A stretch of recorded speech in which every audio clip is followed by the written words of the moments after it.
Hello, everyone, and welcome to episode 93 of the Run in the Paint podcast. I'm Miles here with Nick. Nick, how are you doing today? Good, man. We can't really run a two-man weave. I don't think that's a thing, but we'll run a two-man pick and roll. How about that? We'll run the pick and roll, the give You and can go. pop if you want. I'm rolling. Yeah, either way it'll work. But either way, great to be back on the podcast. It's been a week. It's been very busy on a lot of our ends. Of obviously Jackson and Joey unable to make it.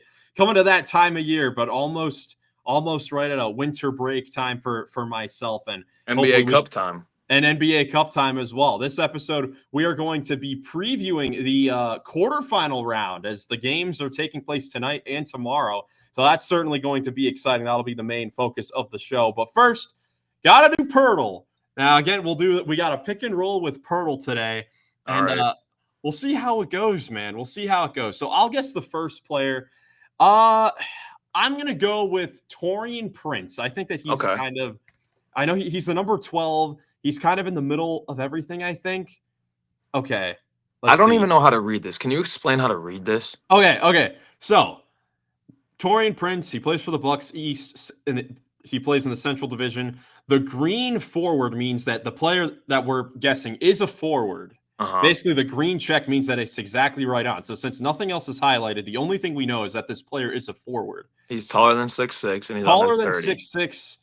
Younger than 30, and his number is less than 12. This is kind of a bad example to show example things. What do the non-highlighted Milwaukee East and Central? So this means that this player is in the Western Conference.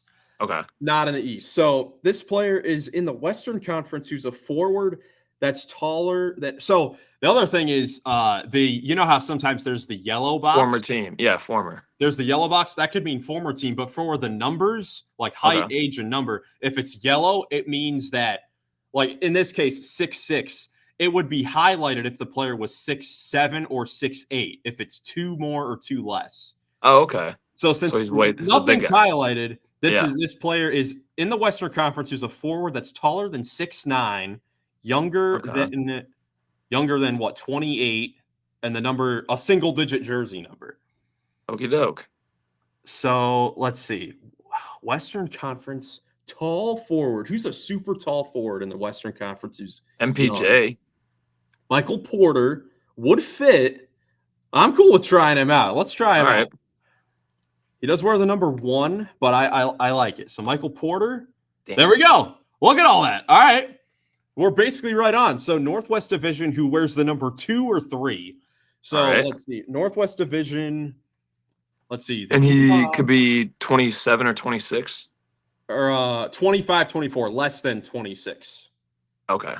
And then 6'9" or 6'8". Okay, number 2 or number 3? Let me go pull up my divisions. I know, let's see. The Utah Jazz are in this division. It's not going to be either of those guys because Colin Sexton and Keontae George were those 24 or 23. Portland Trailblazers have DeAndre Ayton. I don't believe anyone wearing the number 3. But he's a forward with a low number. We should be able to get this. I think we should definitely get it on this one. Who else is in the division? We're guessing the Portland, Denver, Utah, Oklahoma City. Wait, who's number 3 for? So if it was someone on the Nuggets, it would be highlighted green? Correct. Okay. Minnesota, Jaden McDaniels. I think it's Jaden McDaniels. I like that. I think it's Jaden McDaniels. Jaden McDaniels. Boom! All right. Who needs Joey and Jackson? Jaden McDaniels. The Michael Porter guess was really good. Nick, now that you know how to, to read the PERTL thing, it'll be a lot easier. Yeah. Now you can help.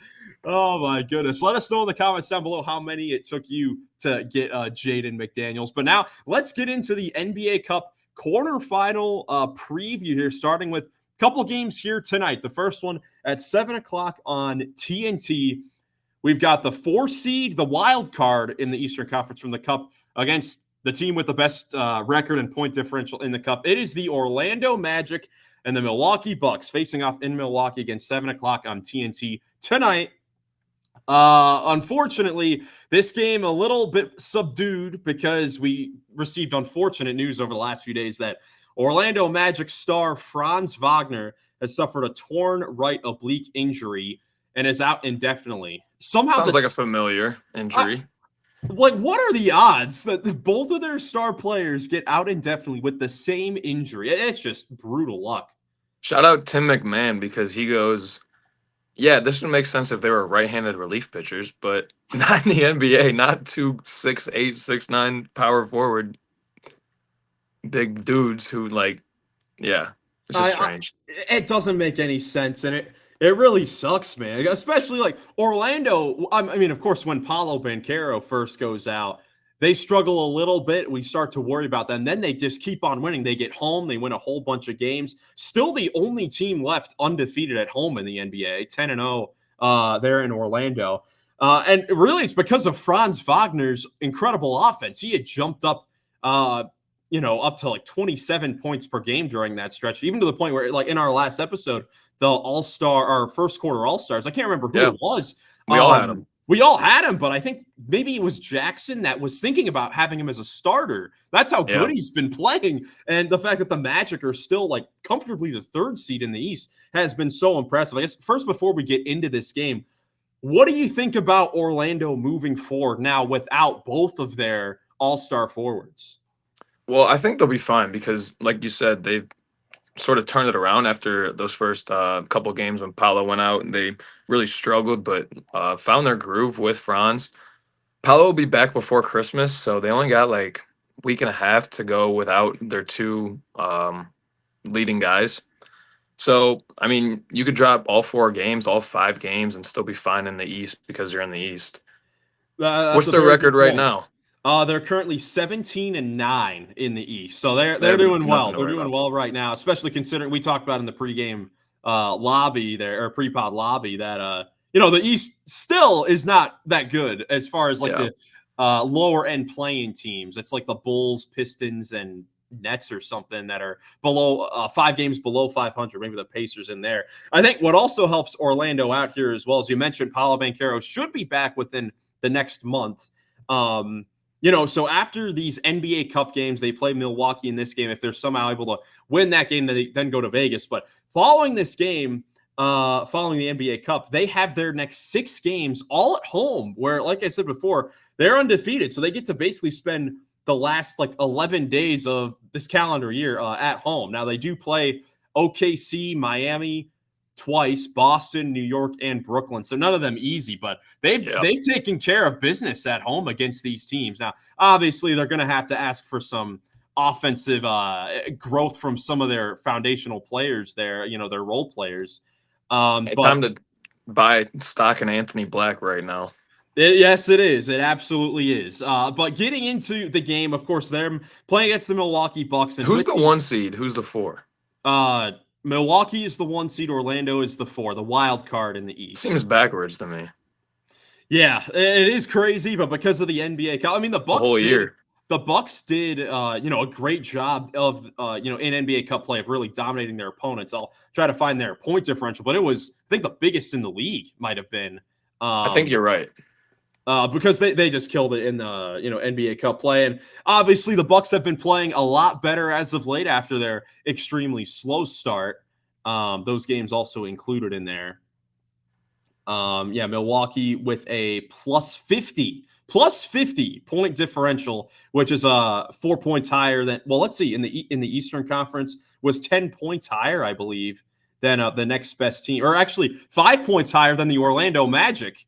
The Orlando Magic had the second highest point differential, but because they lost to New York last week, that puts them in the wild card. But with the Bucks playing, a lot better as of late, and Orlando now being injured, they're obviously the huge, heavy underdogs in this game. But for Orlando, Nick, what do you think the Bucks or the Magic really need in order for them to pull off this upset? Jalen Suggs to drop 50. I mean, he's got to hit like 10 or 12 threes for them to have a chance in this one, I think. Or keep the Bucks from scoring over 100 points. Yeah, I think if Orlando is able to be in this game, it's going to be because they muck up the game and make it impossible for Milwaukee to score. Because when you look at their starting 5 that they'll probably have for this game, it is going to be Jalen Suggs at the 1, KCP at the 2, the rookie Tristan Da Silva has been playing pretty good. And then at least in their last game after Franz went out, they went with a double center lineup with Wendell Carter and Goga Batadze, who had the best game of his season so far, maybe of his career. So Orlando, going into this game, is going to play a defensive-minded, big starting lineup. So I think that they should be in this game at least to start things off, because the Bucks may have a little bit of trouble figuring out how to score. Yeah. I think defense is probably the route that I would go. I don't know how much confidence the Magic staff has in Jalen Suggs' ability to drop 50. I know Jackson has a lot of confidence in that, because he thought that Jalen would be averaging 20 points a game this year. And this, the injuries might help him out with that, with this little run. But going back to, like you said, the 6 home games to end the year here, I think you win 2 of those games, you can feel good. You win 3, you're ecstatic. Yeah, because this is obviously, let's see. Looking at the numbers from Paolo and Franz, Paolo was giving you 29 in the first 5 games. Franz on the season's averaging 24 points a game. So this is a combined, 53 points away from your 107-point average. Like, these two guys are basically putting up half of the team's scoring here. And obviously, Paolo only played 5 games there. But no, I think in order for Orlando to really have a chance in this one, make it close here, is they're going to need, to keep it close defensively. They're going to need to force Damian Lillard into having a rough shooting game. They're going to have to form a wall on Giannis when he drives to the basket and just hope and pray that their 3-point shooters just have an off night and just miss a bunch of shots, whether it's Taurean Prince, Brook Lopez, Gary Trent off the bench. The Bucks have been playing so much better basketball as of late. But for Orlando, offensively, they're going to need Jalen Suggs to have a big scoring game. I won't go as high as 50, but probably 25 or 30, I think, will put them in a decent position. They'll need one of their bigs to probably have a double-double in this game. And a low-key X factor, a guy who has scored a lot of points for them in past years, not so much this year, is Cole Anthony off the bench. He's been a name that hasn't really been talked about a whole lot this year. They're going to need him to, over this stretch, they're going to need him to get back to that kind of scoring level that he was at over the last few years, because Orlando needs offense. And honestly, scoring-wise, Cole Anthony may be your best scorer in that rotation. Yeah, I'm a big fan of Jonathan Isaac. Yeah, his defense will definitely be huge against Giannis for sure, coming in off the bench. Of course, you got Anthony Black. You were just talking about. He's been playing great as of late. They have Mo Wagner to try to make things ugly in there. Gary Harris off the bench as well. So I think Orlando will definitely keep it close to start, but I do have the Bucks going on to win this game, because they for sure have the closers if it is a close game over Orlando.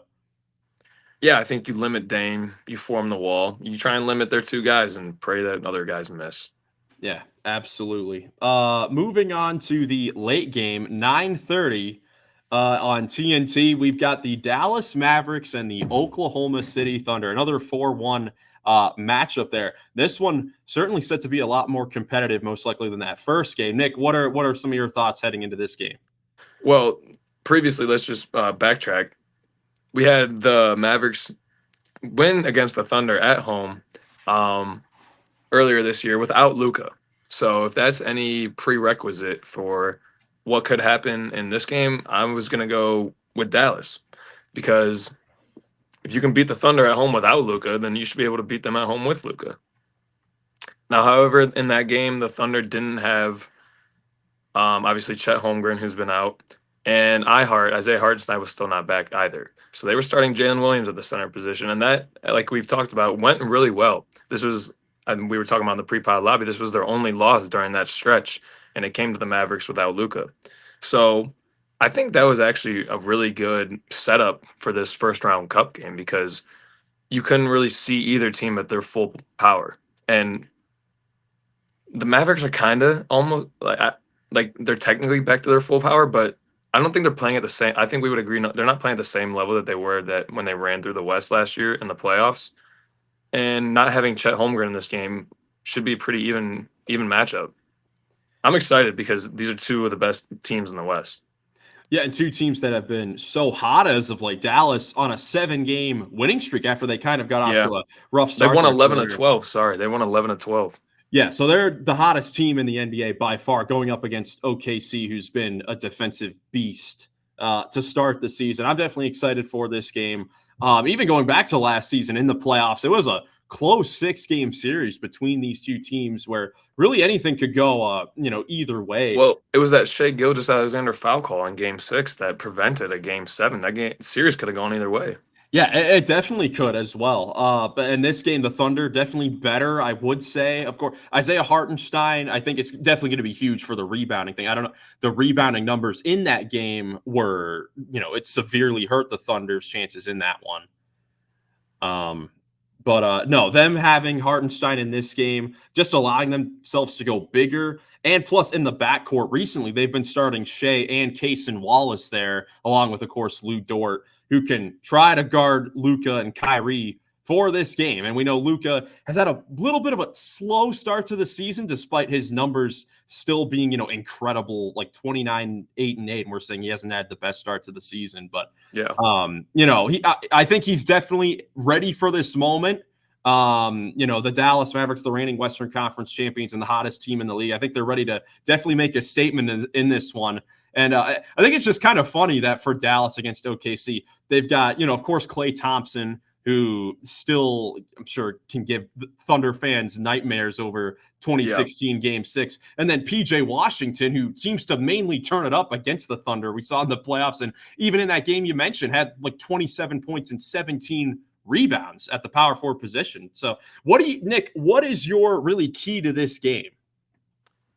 I think it's similar to the Dame Giannis conversation we had. If the Thunder can play good enough defense to limit Luka and Kyrie, that's your best shot at being in this game. Shea is going to be great, probably. Yeah, I think I'll leave it there. Okay. I think that's definitely going to be important. I think rebounding will definitely be huge because the Mavericks do have the size over it. To me, as far as maybe predictions for this game, I am going to go with OKC to take this victory and the Mavericks winning streak there, just because I think that OKC, that perimeter defense is just ridiculous. And I know Luka and Kyrie, it doesn't matter really who you put on them. They could still go crazy. But I like OKC's chances in this game, but I certainly expect this to come down to the wire. I don't think this is going to be a blowout either way. But you never know. You never know. So I would agree. I think it's that perimeter defense versus those two top guys. Yeah, because on the other end of the floor, Luka's not guarding anybody. Kyrie's a good defender. I think Kyrie's a really good defender. Yeah, you wonder who do you think the Mavericks will put on Shea Gilgeous-Alexander here to start this game? Because that is a question with Dallas, is of course having the backcourt of Doncic and Irving. Who do you put on Shea? Is it Klay? Do you put Klay Thompson on Shea to start the game? I mean, I think that's definitely a fair question. I would put PJ Washington on him, and then have Luka guard J-Dub, have Kyrie guard the smallest guy, and have Klay guard the next smallest guy. Okay, so like PJ on Shea. I kind of like that. PJ on Shea, Luka on J-Dub, and then you can kind of match up the rest of the way. Put the big on the big and put the two guards on the other wings. I like it. This is definitely a matchup to be excited for. This is probably the one I'm most looking forward to out of these four. This is definitely going to be fun with all the storylines coming up there. But moving on to tomorrow's games. First at 7 o'clock on ESPN. This is the 3-2 matchup in the Eastern Conference. The Atlanta Hawks and the New York Knicks. Now, I'll tell you what. The Hawks, certainly the surprise of the NBA Cup, winning a group. Coming out of the group with the two top teams in the East. I know. Coming out of the group with Boston and Cleveland. Unbelievable. But the grand scheme of things, this sets up for some potential for some great theater with Trae Young back in Madison Square Garden for a trip to go to Vegas. That's the thing. All the winners of these games will go to Vegas for the weekend games, for the for the semifinal games. But Hawks, Knicks, of course, New York has slowly been playing better as of late. They're 7-3 in their last 10. But the Atlanta Hawks just had a 6-game winning streak. Some impressive wins in there as well. So both these teams have been playing very well coming into this matchup. Yeah, I don't even want to get into analysis on this game. I just want to enjoy the entertainment. Like, if I'm watching the Thunder Mavericks, I'll be there with my notebook, clipboard, like trying to figure out what I can take away from learning from the game. I'm watching Knicks Hawks, like let me get the popcorn. Just give me the popcorn. I'm watching Trae Young in Madison Square Garden talk to New York fans. I can't Yeah, wait for that. Yeah. I'm super excited. I'm hoping that for Atlanta that they can come in at full strength. Jalen Johnson, Bogdanovich currently game time decisions. But I think that they will play in this one. I mean, this would be crazy. I mean, they did all that work to get here to this point. Yeah. And Jalen Jalen Johnson was a late scratch in their previous game, and I would probably consider that being a rest day in preparation for this cup game. certainly. Looking at the matchups, this is one that's certainly intriguing because although like coming into the season, obviously the Knicks supposed to be a lot higher in the standings by the end. They're going to be a championship contender. At least that's what we all think. These two teams, looking at the Hawks and the Knicks, kind of have similar looks. They have an all-star point guard who can make plays, at the end of games, and the three like wing players all kind of the same archetype. They're long, they're defensive minded, they can rebound, they can knock down shots. So to me, this comes down to kind of the defense of the center position for these teams. If Karl Anthony Well, Towns can defend the pick and roll with Trae Young and Clint Capella, and how the Hawks can defend Jalen Brunson or Karl Anthony Towns at the other end. yeah, I think the Hawks are going to be hunting Cat. Trae Young needs to be looking for that switch as much as he can. And the Hawks are pretty good on that end of the floor. Like, I think they can got guys who can come up and guard the ball at the level of the screen pretty well, and switching 1 through 5, like that's pretty solid. Yeah, I mean, when it Ability comes, to do that. yeah, the problem that the Knicks may have in this game, it's something that we can watch going forward in this season, is that at the end of games, you can just go at Brunson and Towns kind of and see what they got at the end of games in pick and Yeah. roll situations, which is something, obviously, if you're at New York, you're going to try to go at Trae Young at the end of the game. That's obviously the ultimate. One of the worser defenders in the league, although he has improved over the last few seasons. But Atlanta, a lot of good wing defenders, man. We know what Dyson Daniels can do. Jalen Johnson, Risa Shea's been good. DeAndre Hunter off the bench has been shooting the heck out of the ball as of late. So they just have a lot of wild cards that could kind of match, the other guys for the Knicks, and they're obviously going to need some of their wing players to contribute offensively, whether it's Mikal Bridges, Josh Hart, OG Anunoby. They'll obviously have the chance to do that, considering Tibbs will play them, a lot of this game, as they're going to want to go to Vegas. But for predictions for this game, Nick, what do you think we're going to see at Madison Square Garden tomorrow night? Trae Young, game winner over Karl Anthony Towns from 40. Ooh, I like it. I was just trying to see who the Hawks have been starting, though. Yeah, I think they might go with Trae Daniels. I don't know if they'll do Risa Shea. I think they may do Risa Shea with Jalen Johnson and Clint Capella, because I know in their last game with Jalen Johnson out, they started Larry Nance Jr. at the 4. Yeah. He hasn't gotten a whole lot of burn as of late, but they have so many just X factor guys that could just come in, knock down shots, rebound, defend at a pretty high level. So certainly excited for that game. And obviously there is some X's and O's stuff, but at the end of the day, I'm excited to just watch the potential theater we get with Trae Young. Who's your pick? I got the Hawks. I think I might want to go with the Hawks as well, because I think that we could see some craziness from Trae Young at the end of the game. But I think that the Knicks I trust the Knicks role players to make plays as well at the end of games more than the Hawks on the road. I mean, for a lot of these guys for Atlanta, these wing guys, like this will be the first time that they're really in kind of a pressure situation like this. And obviously they've beaten Boston and Cleveland twice. So they've beaten some pretty good teams, but none at this, type of level. I mean, I'm expecting a playoff type atmosphere at the Garden. I think it'll be a close Hawks win or a blowout for the Knicks. I would agree. I don't think it's in the middle. Yeah. They're playing on a freaking Saturn floor, orange, everything. That's right. I'm so sick. Thank God. Do they have these courts in Vegas? What's the court in Vegas? What color is that court? We don't know what that's going to look like yet, but it isn't going to be one of these crazy colors. If anything, it'll probably be like red and blue, because that's what it was last season for, the Eastern Conference being blue, West being red, something like that. We may see something like that. I just want to go on the record. I don't think I've said it on the record. I hate every single one of those courts. Every single court. There's not one that you like? I like the ones that have like a solid color. I don't know. No, I hate them all. I hate them all. I don't like seeing them on TV. See, that's the thing, because I've heard some opinions, from our boy Goglin was at one of the Cavs games and social media as well. I feel the courts may look better in person than on TV. Yeah, I would buy that. I would buy that as well. And at the end of the day, it's only 2 games that we get to see him for most of these teams.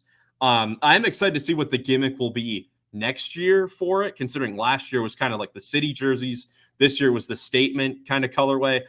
Interested to see what it'll be next year. I would love to see them go with kind of a format where they kind of go old school retro with all these teams. I think it'd be cool to get like a fan design. Get a fan design jersey. Yeah, because you see so many fan designs on like Twitter and stuff that just look awesome. Just hold 30 contests and pick 30 for each contests. Team. That would certainly be fun. But anyways, Hawks Knicks certainly should be a fun one on that orange Saturn court. But Mars. Playing on Mars. Playing on Mars. But the final game tomorrow night at 9:30. This one's going to be on TNT. A little bit weird. First game on ESPN. This one on TNT. You have to switch the channel over. We've got the Golden State Warriors at the Houston Rockets. Oh, my goodness. Who would have imagined coming into the season that we'd be getting this? Yeah, we were talking in the pre-pod lobby. You had asked me the question, how long of a runway do you need for a team to start drawing conclusions from them for the rest of the year? And I think the way that we came out of that conversation was it's a little bit different for every team. Like with the Sixers and the Bucks, sort of, like you really can't draw too many conclusions because the Bucks had a really rough start. The Sixers are all injured. But for a team like the other one I brought up was the Grizzlies, like I feel really confident about the Grizzlies being contenders because they beat Boston last week. Their top 3 guys are John Morant, Jaren Jackson. Not to get in on the Grizzlies, but they're healthy and they're healthy right now and they're young and they have a really deep roster. So getting that all the way back to the Warriors had a really hot start, really unexpected, surprise hot start, and then they lose a bunch of games, like you said, and now it's like, okay, who are the Warriors? We don't really like. So for some teams, it's pretty. I'm confident to draw conclusions, but for this team, I'm not. Yeah, even the Rockets, I'm pretty confident to draw conclusions. Yeah, a little bit. I think it'd be nice to steer into that conversation a little bit because I'll even throw it out to the viewers out there. How many games into a season until you kind of draw conclusions for teams? Because I think it's definitely difficult to tell. We're now like 25 games into the season, and I think that's kind of a good place to kind of tell for certain teams. But like you said, for it depends on the situation. Like for healthy teams, like Cleveland, I think we can draw a conclusion that they are contenders for now, unless otherwise. But like injured teams, like the Phoenix Suns are a team like I'm not sure because when they've been healthy, they've been really good. They've been nearly unbeatable, but they've been so injured in and out. Like Kevin Durant came back when all 3 of them were there, got injured again. So they just can't seem to win games when even one of their big 3, is out of the lineup. So it's hard to really tell with the Suns. The Nuggets, I don't know. The Lakers, I think the Lakers, I think, are a play-in team. I think they're probably the same team that we've been seeing the last couple seasons. But the Houston Rockets, they're obviously off to a great start this season as well, but they also haven't played the best of competition so far this season as well. So I'm still waiting a little bit on the Rockets. But you're right. I think it depends on the situation for all these teams, but it's certainly hard to tell. Who are you going with in this one? Yeah, so let's get it. So Golden State, Houston. This one, of course, Golden State, we just talked about it. They have lost some games as of late. They're 4-6 in their last. Beat the Wolves. Yeah, beat the Timberwolves, went 1-1 on a Friday, Sunday split there. I don't think Steph Curry, Draymond Green didn't play in the Friday game, still kept it pretty close for the most part, 3 quarters in there. And obviously the Houston Rockets, have been one of the best teams in the NBA this season. They've been flat out awesome. But one of their losses recently, I think, was last week in a game without Steph Curry and Draymond Green, and Golden State did defeat the Rockets to make it now, I think, 14 consecutive victories for the Warriors over the Rockets. Ooh.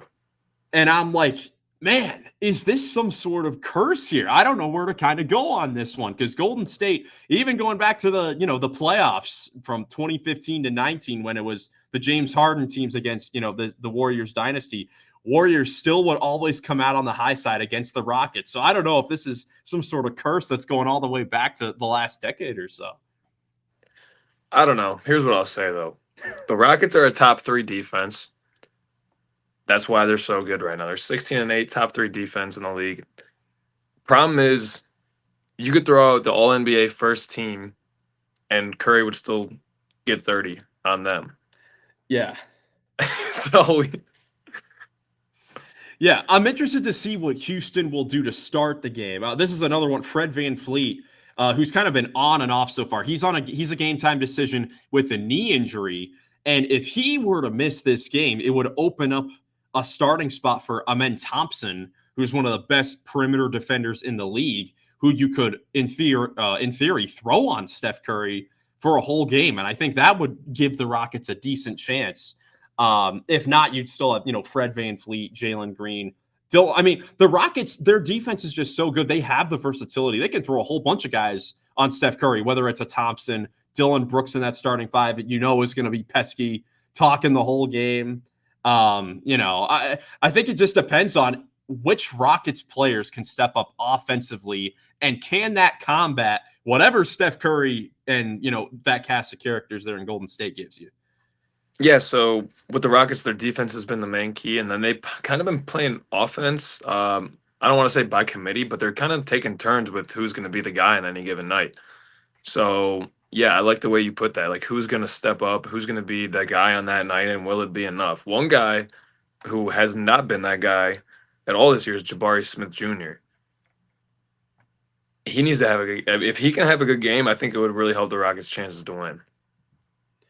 Oh, for sure. And I think part of that is too, they don't really search him out a whole lot offensively. So he's kind of not really in a rhythm a whole lot. Jabari Smith Jr.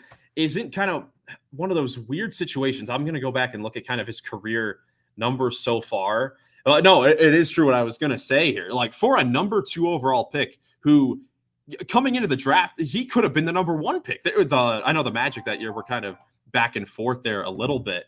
But for a number 2 pick going to a rebuilding team, and his shot attempts and his kind of role has kind of declined each year. And it's like, how often do you really see that? I kind of connected to Kyle Kuzma a little bit, the start of his career there with the Lakers, where he started off great.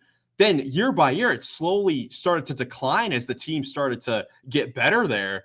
And I'm wondering if that's a little bit of a tangent there with Jabari Smith Jr., but they're certainly going to need one of those other they're going to need consistent offense from somebody. Who it is, I don't know. Şengün, I think, is going to be huge, of course, being their best player, and the size advantage that he's going to have over Golden State. He's going to have a big game in this one on both ends.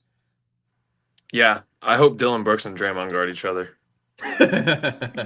Well, who do you think Golden State will start with in this game? Because they've been going with a whole lot of different looks in this one. Like they've been going Draymond at the 5 the last few games. They just have a lot of different ways they could go. They've been starting Buddy Hield the last few games, but Podziemski hasn't been that great, so they've been having him come off the bench. Kuminga's been starting, Gary Payton. Like, I think Steve Kerr said it best, like, even in training camp, that, like, the only thing that's for sure is Steph Curry is starting. Besides that, we don't really know. And Draymond will probably start, but you just don't know. Well, losing Melton? Dang. Yeah, that hurt. Yeah. That hurt. I think they might start Looney in this one because of the fact that LP is going to be a huge factor. So if I was Steve Kerr has no problem starting Kevon Looney. He's a proven champion, and you can trust him to do what he does. I would start Looney and Draymond together. After that, Curry, that's great. You could throw Hield or Podziemski or Payton or Waters Kyle Anderson. You start any of those guys. Kyle Anderson is a great defender, but you kind of got to stagger his minutes with Curry, so he probably not in that lineup. Yeah, I think that Buddy Hield may not be a bad idea to start with in this game because the Rockets. I mean, especially if Fred VanVleet is out in this game. I guess I'll go in thinking that VanVleet is playing. I think you can afford having Buddy Hield guard at least a Fred VanVleet. Because if you start Gary Payton at the 3, you could have him guard Jalen Green because that's definitely the Rockets' biggest threat to at least score, as a guard on the perimeter side of things. So if they can have Gary Payton guard him to start the game, that'll certainly give them a great chance.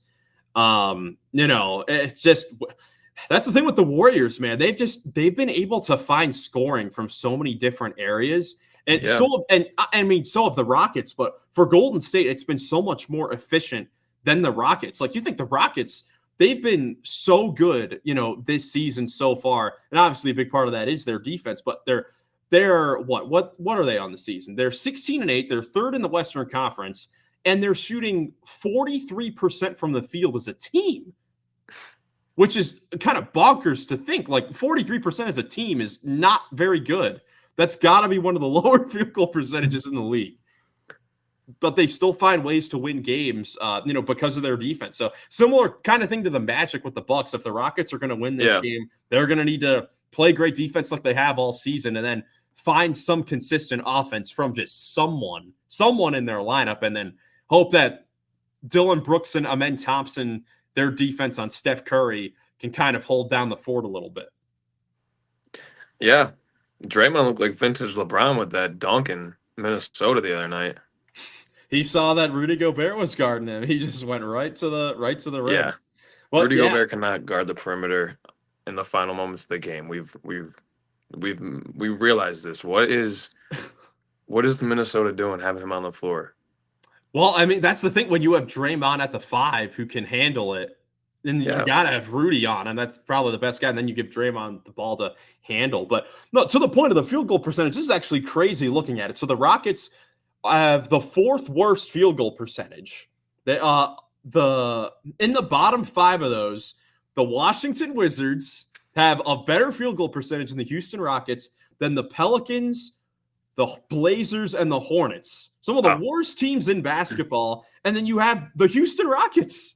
They're shooting 33% from 3. I think it's fair to say they have not been a good offensive team, but they're still winning these games, and that's certainly been impressive. We'll just have to see if they can kind of muck it up against Golden State. Prediction-wise, man, this is tough. Because I want to see the Rockets pull this off so badly, even just for Goglin. But man, is the game in Golden State? Game is in Houston. They get a TNT game in Houston. This is like that's the first time this has happened in they'll blow it. I won't. Probably 4 years. You think you got Golden State in this one? Up until I knew it was a home game on TNT, yeah. Or no, but now, yeah. Oh man. Let's see. Golden State. I'm gonna go with the Warriors. I think Steph Curry will just be too much down the stretch. They can sell a lot of Steph Curry jerseys in Vegas. You can't sell Fred VanVleet jerseys as easily. That's definitely fair enough. I do want to say, though, before we wrap things up here, I think something that the Rockets will have to do in this game, we mentioned the defense. They're going to have to muck up the game. Sometimes Golden State can be turnover prone, and they just get a little too casual with their passes when they're dribbling around. You cannot be casual with these Houston Rockets defensive players. We haven't even mentioned Tari Eason yet coming off the bench. Like, they have defenders, and like Golden State is not going to be able to just play casual basketball against this Rockets team. So if the Rockets can force a bunch of turnovers and lead to transition dunks and stuff at the other end, then they certainly will have a good chance to do it. So it certainly will be an exciting game. I hope the Rockets can pull this off, man. I hope they can do it. So are we going to record again before the quarterfinal round? Yes, I would love to, man. I mean, stay tuned for the Run in the Paint recaps. I just didn't know if I should make my whole bracket prediction right now or not. Oh, the whole bracket prediction? Let's see. So the game, we will record a podcast on Thursday. to have it up Friday before the games in Vegas. So again, the Okay, winners right. of each of these matchups will go to Vegas. The Okay. final four go to Vegas. The semifinal games are this Saturday, December 14th. I'm guessing the West game or the East game is going to be 4:30 on TNT. The East game will be 8:30 on ABC. And then whoever wins those games will go to the championship round, which is a week from today, next Tuesday. That one's at 8:30 on ABC. So regardless, just cannot wait for all these games to get going. It's always so fun to have games like this that matter at the beginning of December. I know we are kind of questioning the in-season tournament, the NBA Cup, when it first was, introduced heading into last season. But I've loved it so far, and I'm excited to see what type of results we get this year. Yeah, it was really good last year. It was fun to watch Tyrese Halliburton show up and break out, even though he kind of disappeared this year and thereafter and last year. But that's besides the point. It was a lot of fun. And despite me having a beef with the courts and stuff, I do think that it's a great thing because it's a two for one. Like, it's a regular season game. It counts. It's important to win. And it's also a tournament that you can win money by moving on and advancing from. So yeah, stay tuned for our Thursday episode, because Friday episode we'll make our full bracket predictions once they get to Vegas, and that'll be a lot of fun. Yeah, that'll certainly be fun. And of course, the Run in the Paint recap episodes, that'll be right after those games finish. So certainly will be a lot of fun. Nick, you got anything else before we get out of here? Shout out Chris Paul, passing Jason Kidd for second all time on the assist board. Shout out to Chris Paul, man. I mean, because that John Stockton's still like what is it? I think he's like 3,000 assists ahead of him still, which That's is crazy, ridiculous. So Chris Paul is not going to pass him. So it's kind of like the James Harden getting second in three-pointers made. It's like, this is the mark, and it's like crazy. It's crazy. Like, it really is history that we may not see again. I mean, Chris Paul getting up there is incredible. LeBron is fourth. He may pass Chris Paul there as well, but just incredible. Just incredible. The long sustained success that Chris Paul has had, still doing solid things, there for the Spurs. Yep. But yeah, guys, thank you guys so much for watching. Hope you enjoyed the video. If you did, leave a like, subscribe for more NBA content. Hope you guys have a great rest of your day, and we'll catch you in the next one. Peace.